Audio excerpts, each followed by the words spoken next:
And now, the best 60-ish seconds of your week. Well, it's time for the postseason, and yes, they made it. Couldn't be any happier. After a decade of drought, the Phils are back in the National League playoffs in the wild card, first wild card ever for them. And as we're taping this, they're playing the St. Louis Cardinals, still scoreless, but we'll see. And you know, the great thing about the American pastime is that there are so many great stories that follow the game. Legends, including, little things like Potter Stewart, Justice of the Supreme Court of the United States, taking the scores on the bench while he was listening to oral arguments.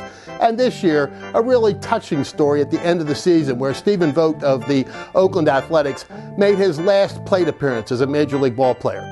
His kids announced his plate appearance. He came to the plate and smacked it into the stands in his final at-bat. As he was running the bases, he literally had tears running down his face. And by the time he got to home plate, he was, as Howard Cosell would say, weeping openly and unabashedly.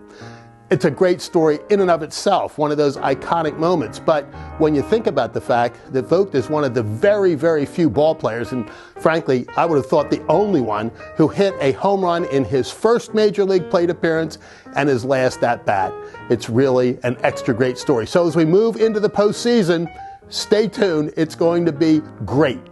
And as baseball playoffs get underway, the political campaigns head down the final stretch. With only about 4 weeks left in the campaign, we're seeing these races really take shape.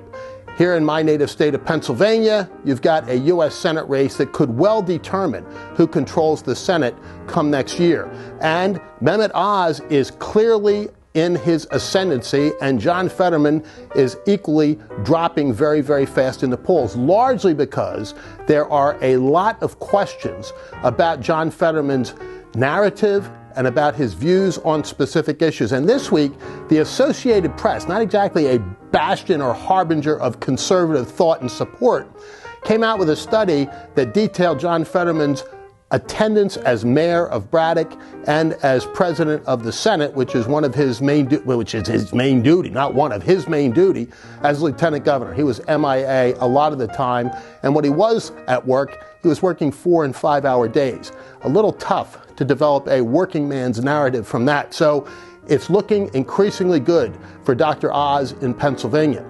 Meanwhile, on the gubernatorial side, things are tough for Doug Mastriano, although I continue to believe that there is a path to his victory.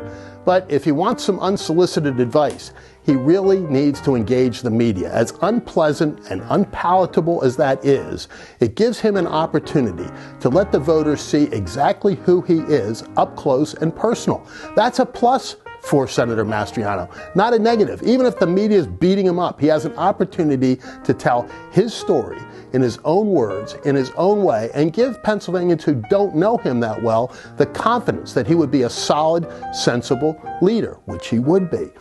This week was the Chamber of Commerce's annual dinner in Hershey, and Senator Mastriano and John Fetterman both chose not to show up. A tactical and strategic mistake on both of their parts, in my judgment, because again, you leave the stage to your opponent who's going to shine when you're not there. So hopefully in the closing weeks of this campaign, Doug Mastriano will run a more old-fashioned campaign, connect with voters through the media, and win the day.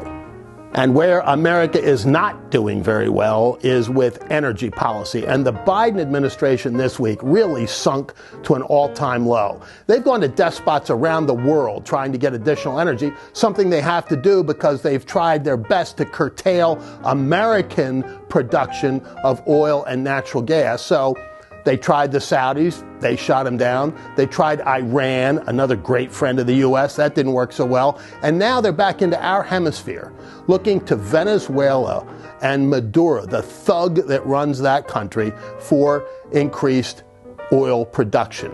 It is just a terrible policy on so many levels when we have abundant sources of oil, natural gas, and other fossil fuels right here in the U.S.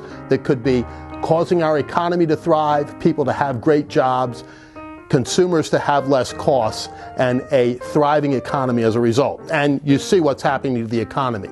The markets this week back into bear territory. Despite a couple of good days at the end of the week, it was falling like a rock.